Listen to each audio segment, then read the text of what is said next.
Very special good morning to each and every one of you. I would invite you to open up your Bibles to the book of Proverbs. We're going to be in chapter 6 as we begin this morning. We'll be in Proverbs quite a bit. We'll be out of Proverbs a little bit, but most of our time will be in that book. So go ahead and open up to that. I want to also be the first person to wish you, hopefully the first person to wish you, a happy holiday week. This is a holiday week that I know lots of people are celebrating all around the country. And before you ask, no, I don't mean the holiday on Tuesday. I'm talking about Super Bowl Sunday. That is the holiday that most of us are celebrating. I will try to refrain from making any Chiefs-related, pro-Chiefs-related statements because I know that can cause division just about as fast as anything else. But I think we're all at least anti-Eagles fans, so that makes sense for us. I want to begin by asking another question that will make everybody uncomfortable. I want to ask this morning, show of hands, how many people here would consider themselves lazy? Go ahead and raise your hand. Or don't, I guess, if you're lazy, you can't raise your hand. I'll be honest, I really didn't expect anybody to raise their hands. I did see a couple hands. I won't say who it was. That question was honestly just to kind of see your reaction to me. Because when you ask somebody, or you accuse somebody, or you think of yourself as being lazy, the response is almost just offensive. The idea that I would be called lazy, the idea that I would call anybody here lazy, we just recoil. And I don't know if that's a human thing or if that's an American thing, but the idea of us not kind of pulling ourselves up by our own bootstraps and working 25 hours a day, that just doesn't appeal to a lot of us. We pride ourselves on being busy. We pride ourselves on always being in motion. We pride ourselves on always having something to do with our hands, always doing something. And I think that can be good up until a certain point. I think that can also be destructive to a certain point when certain things kind of take priorities. But the idea of being lazy is just something that we don't really like and enjoy.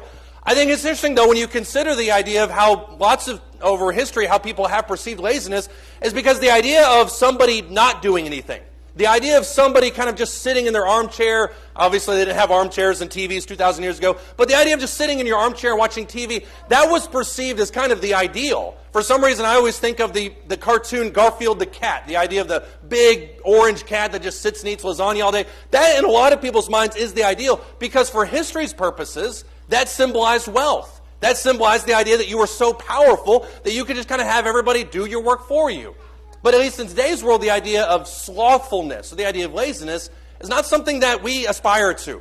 And I don't think it's anything the Bible wants us to aspire to. If you look, for instance, in Proverbs chapter 6, starting verse 6, Solomon, who arguably was was the most wealthy king of all time, he had all this power, all this money, and yet he still attached quite a bit of interest, or importance rather, to the idea of motion, to the idea of work.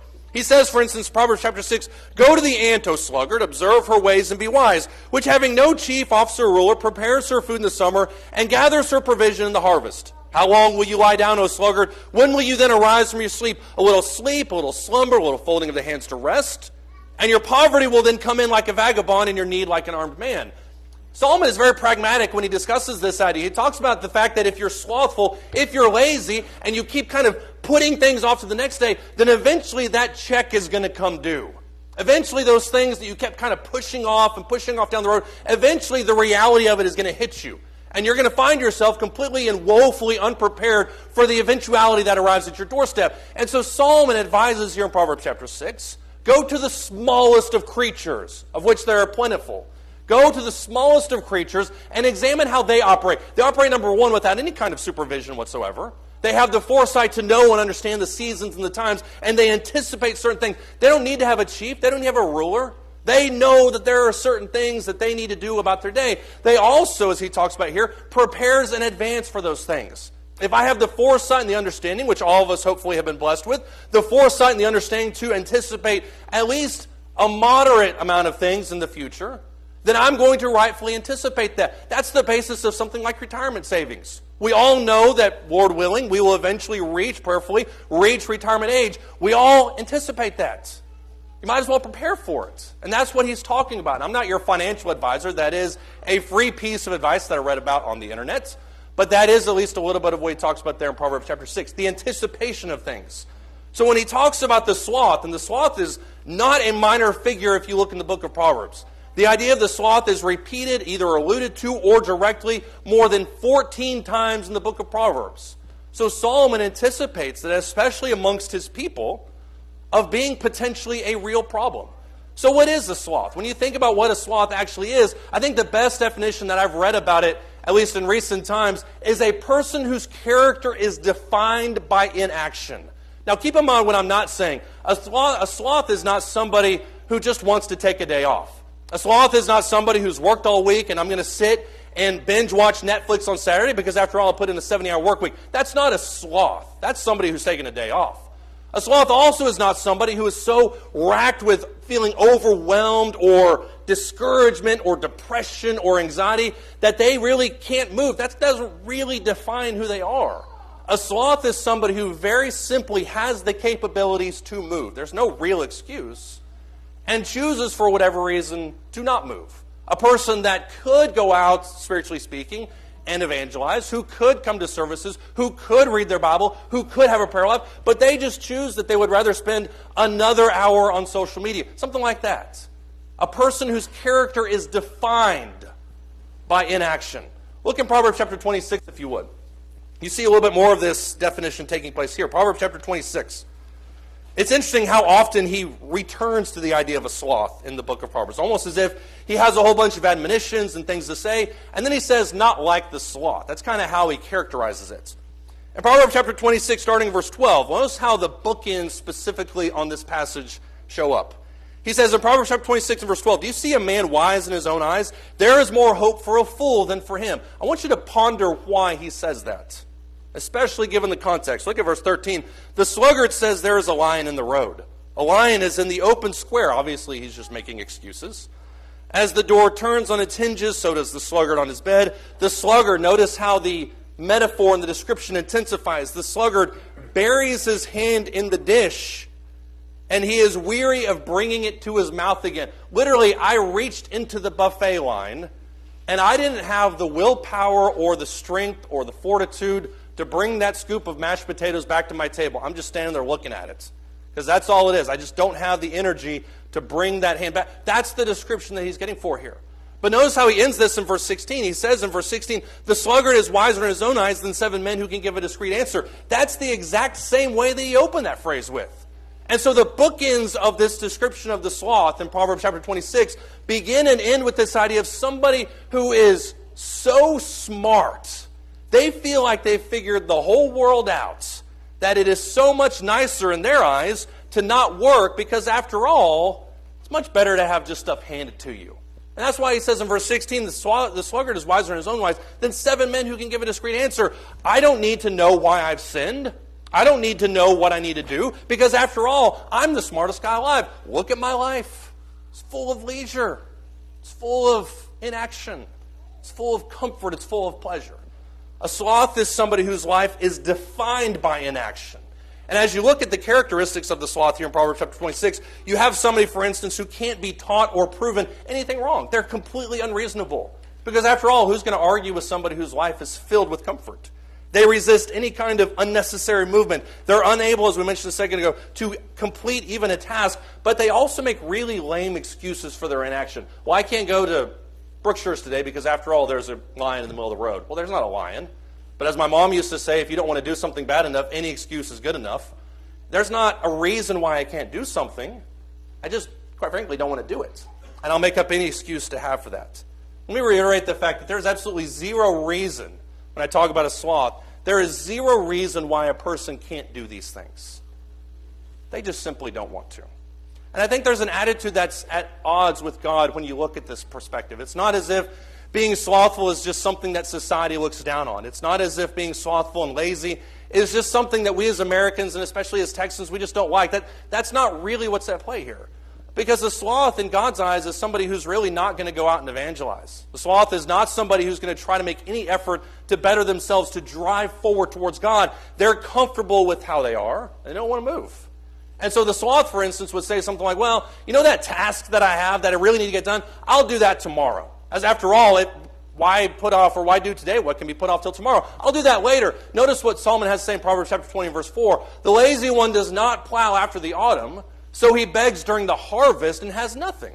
There's an order to life. I get up and I do these things. You get up, you do these things, because at least in part I'm understanding that the end of the week is going to come. I get groceries on Monday because I know Friday I'm going to be hungry. There's an order to things.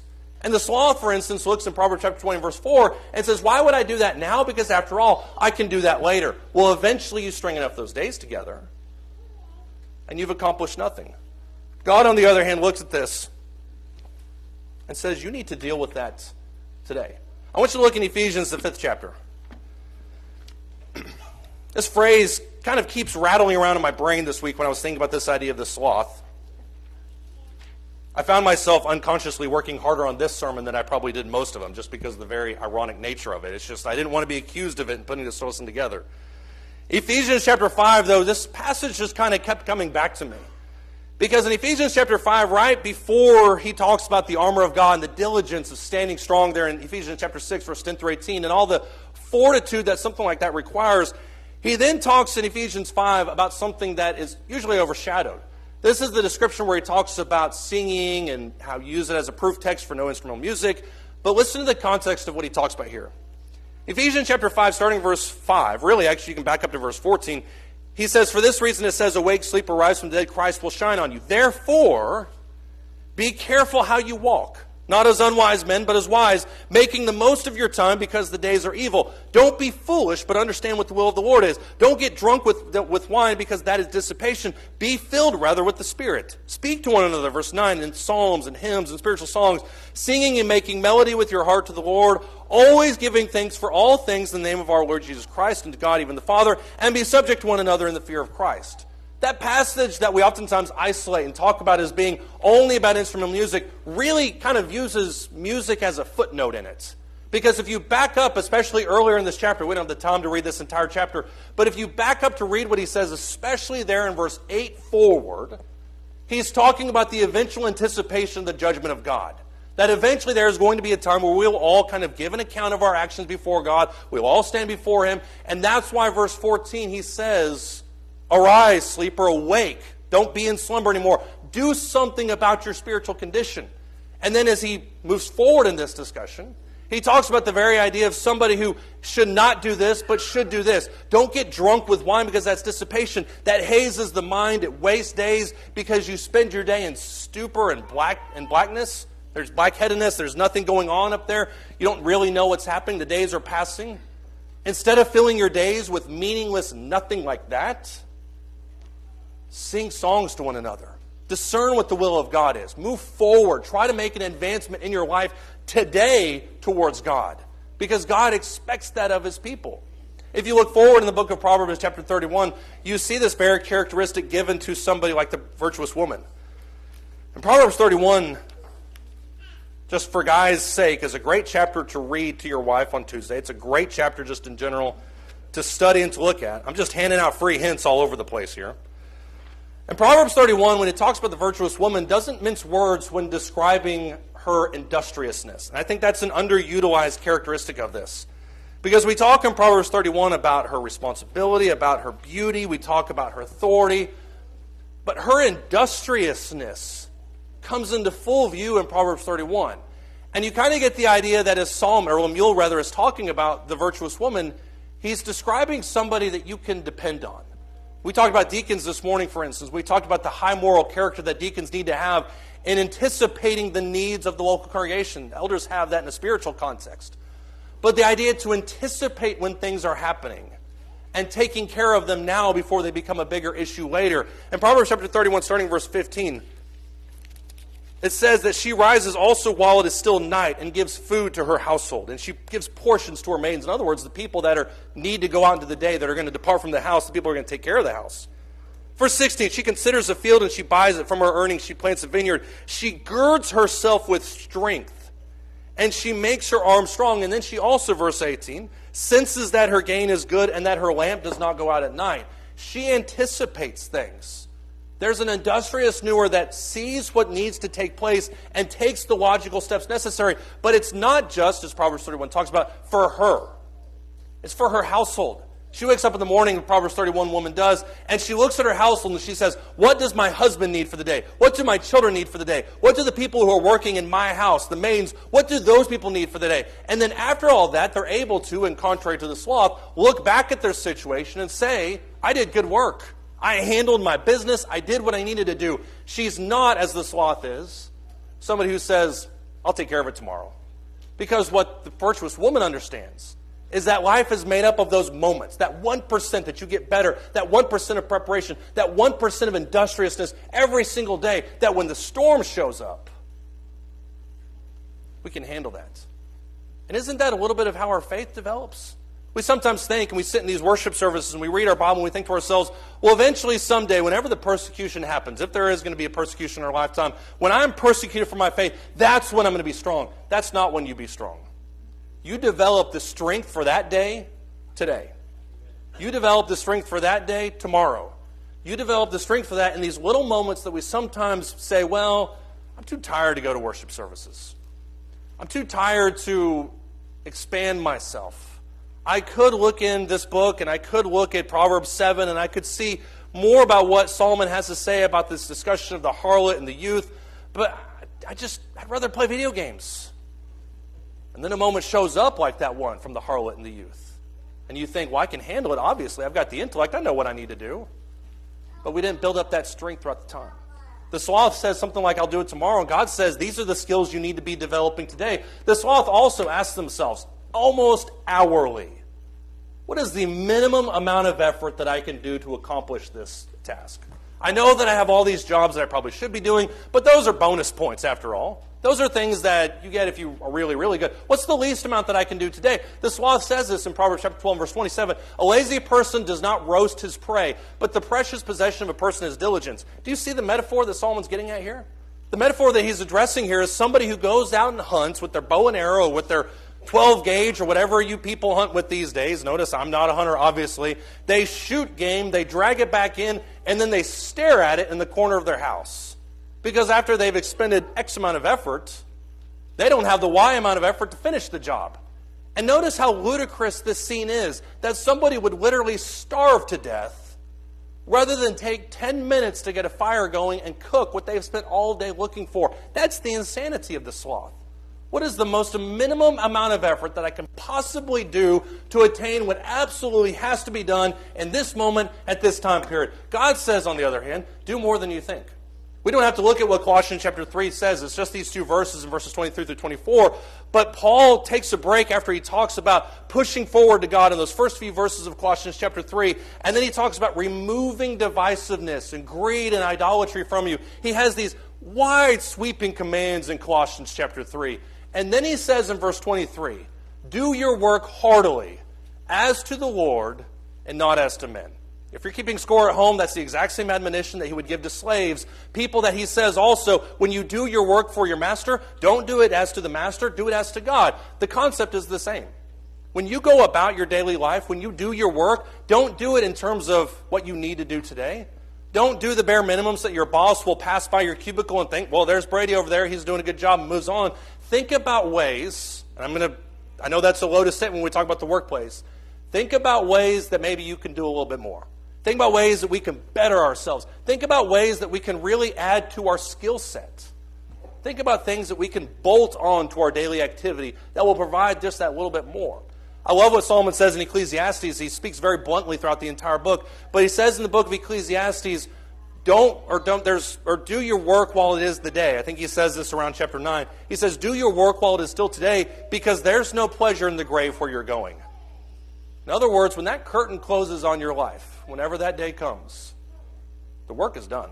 Hebrews 4 talks about that being a Sabbath rest for the children of God, but that work is over. And while it's today, do that work.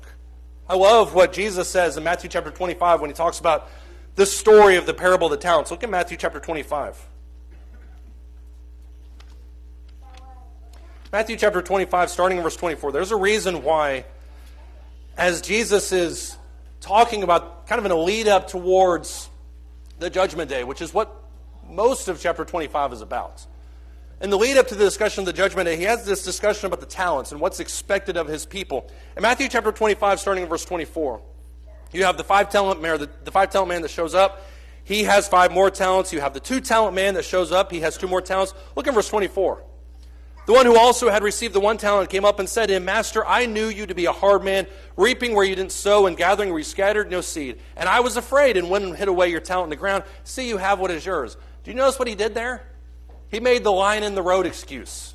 I know, Master, that you are somebody who exacts quite a bit, even in places that you didn't specify. For instance, you reap from areas that you didn't sow. And knowing that, I thought it would be much better, this person says, to hold on to what you gave me rather than take a little bit of a risk and lose what you entrusted to me. The master's response here in verse 25 or 26 is wrathful. It is swift and it is intense. His master answered and said to him, "You wicked and lazy slave, you knew that I reap where I didn't sow, and you gather where I scattered no seed." Those are true. You ought to, verse 27, have put my money in the bank, and on my arrival I would have received my money back with interest. Therefore take away the talent from him and give it to the one who has 10 talents. He calls him in verse 26, a wicked, sinful, and a lazy slave. He says, you knew all these things about me. You knew that this is who I was. And so at the very least, you could have taken that little talent, instead of digging it in the dirt, you could have put it in the bank where it would have gotten, 1.5%, 2% interest compounded annually? You could have at least had something.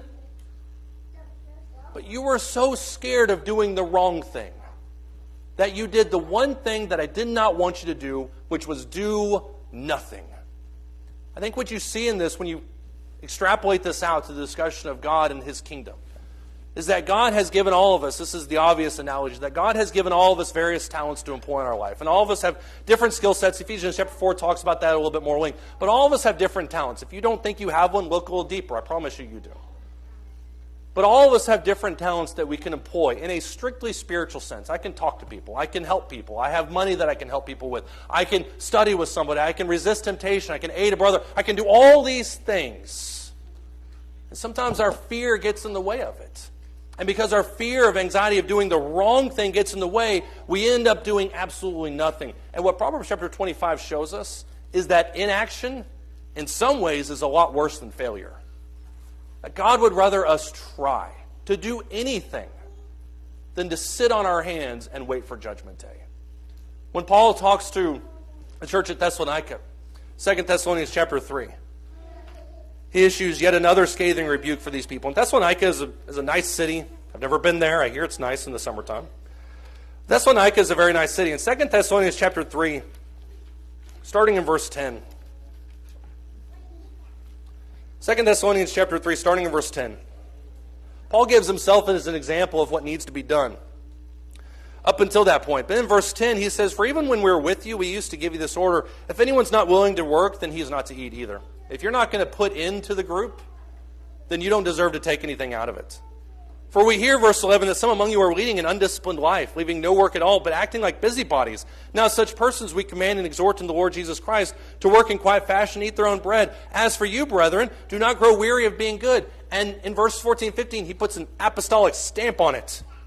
"If anyone does not obey our instruction in this letter, take special note of that person. Do not associate with him, so that he will be put to shame. Yet do not regard him as an enemy, but admonish him as a brother." We need to be all contributing. And even though you can talk about this in a very spiritual context, you can think about this in terms of what am I contributing to the local work here, you can also think about it in terms of our relationships. This Tuesday, as I've alluded to, is Valentine's Day, a day that we always celebrate love and relationships. This is as great a time as any to ask ourselves, what am I contributing to this relationship?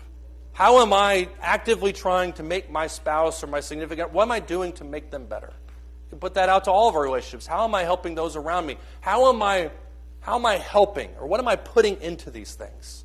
Because as he talks about here in 2 Thessalonians chapter 3, if you don't put anything into that, then you shouldn't expect anything out. Proverbs chapter 22 says the leech has two daughters, give and give. I just take and take and take. What are you putting into that work? I love this one. The Sloth argues, why do all the bad things happen to me? Do you know people like this? The people that will just say over and over again, why is it that everything in the bad in the world just happens to me? And this isn't only for Sloth. Some people are just complainers. I've been that guy at times. But we ask ourselves, why is it that everything bad happens to me? Proverbs chapter 21, verse 25, I love this juxtaposition from Solomon here, where he says, the desire of the lazy one puts him to death, for his hands refuse to work. Once again, the insanity of this notion. The idea that I'm starving to death when I have the ability to do something, but I just don't want to. And ironically, the only person that's surprised at the misfortune that comes upon people like this are the people themselves. The rest of us can look at somebody that would be a sloth and say, well, of course it happened to you. I told you that your brakes were going out 10 years ago when the light popped up. I told you that your tire needed to be changed, and now you're stuck on the side of the road. I knew that would happen to you. You're the only one that didn't do anything about it. So notice the irony of this situation. That a person that has all the wherewithal to be able to anticipate certain needs then looks at the misfortune that happens to them and says to themselves, I just don't know why this happens to me. Well, it happens to you because you never did anything about it. Well, what does God say? You're so consumed with your everyday life. You're so consumed with your immediate comfort that you never once thought to prepare for the future. You only thought about yourself. You never gave thought to your car. You never gave thought to your local church. You never gave thought to your marriage. You never gave thought to your soul, and you're the only one that's surprised about this situation. Ecclesiastes chapter 10. Ecclesiastes chapter 10, starting in verse 12.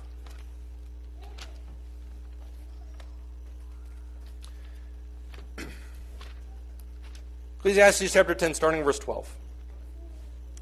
Solomon says, words from the mouth of a wise man are gracious, while the lips of a fool consume him. They just like to talk, talk, and talk. 13, the beginning of his talking is folly, and the end of it is wicked madness. Yet the fool, verse 14, multiplies words. No man knows what will happen, and no one can tell him what will come after him. Verse 15, the toil of a fool so worries him that he doesn't even know how to go to a city. I just don't understand these things. Woe to you, O land, whose king is a lad and whose princes feast in the morning. In other words, if you have a king that's like this, your city is just gone. Blessed are you, verse 17, O land, whose king is of nobility, and whose princes eat at the appropriate time, for strength and not for drunkenness. These are people who do things when they're supposed to. These are people who anticipate the needs, who take care of things before they become major issues. Verse 18, through indolence the rafters sag, and through slackness the house leaks. There is going to come a point in every sloth's life when the effects of that laziness comes due. Where you think we can just push it off, where I think I can just shove it off to the next day. I can ignore it, I can ignore it, I can ignore it, and then eventually that bill shows up at my doorstep. What do I do then? How do I handle that? In 1 Timothy chapter 5, verses 5 through 8, Paul issues a scathing rebuke that's very much like what he says to the church at Thessalonica when he addresses widows specifically there in verse 5, or chapter 5. He talks about putting widows on the list when they're of this age, when they're of this, when they're of this. But then he has this parentheses. And in verses 5 through 8, he talks about how somebody needs to take care of the widows in their house. Instead of putting this widow on the church list, if it's your responsibility, if you can do something about it, take care of it. And in verse 8, he reserves his harshest rebuke for last. When he says, if you don't take care of those who are under your authority, you've, number one, denied the faith, and you're worse than an unbeliever. I don't know anybody who wants to fall in that category. The attitude that we sometimes have of saying, well, I'm only going to look out for myself and what matters to me in this moment in time, and ignoring everything else that happens. That may not only sink our own lives, but it could very well sink the lives of those around us. And that's not a position that we need to be in. Let's look at one final passage in Hebrews chapter 6. Hebrews chapter 6, starting in verse 10. Hebrews chapter 6, starting in verse 10. The Hebrew writer has a whole lot of those types of parentheses in the book of Hebrews. He has a lot of deep theological material, and then he takes a step back and he makes really great applications based on what he just said. And as he talks about the nature of perseverance there in chapter 6, he then says in verse 10 that God is not so unjust. This is Hebrews chapter 6 and verse 10. God is not unjust so as to forget your work and the love which you have shown towards his name, and having ministered and all ministering to the saints. In other words, little moments of effort. Those little times where you could have taken a nap but decided to help somebody, whatever that may have been. Those little moments where you strove to be a better Christian, where you persevered just a couple minutes, and that was enough. God saw all those. Verse 11, we desire that each one of you show the same diligence so as to realize the full assurance of hope until the end, so that you will not be sluggish, but imitators of those through faith and patience inherit the promises. You know how men like David and Abraham, Daniel, these guys endured for years, decades, almost a century sometimes? They didn't do it all at once. They did it in those little moments. Those little moments where they said, I could give in, I could take the easy way, I could be a sluggard at this moment, but instead I'm going to persevere just a little bit longer. I'm going to do what I can a little bit here in this day to make myself a better child of God. That's really what we should be doing as Christians. thinking up and waking every day and asking ourselves, not only how can I not be a sluggard physically, that should go without saying, but how can I not be a sluggard spiritually? What things are deficient in my life? What things have I been pushing off to the side because it's just not comfortable for me to take care of right now? What little step can I take today to draw closer to God? And if that's baptism, then that's a step that you can take right now. That's a step that we can help you take. If that's prayers, we can help you with that. Whatever you need, we ask that you come as we stand and as we sing.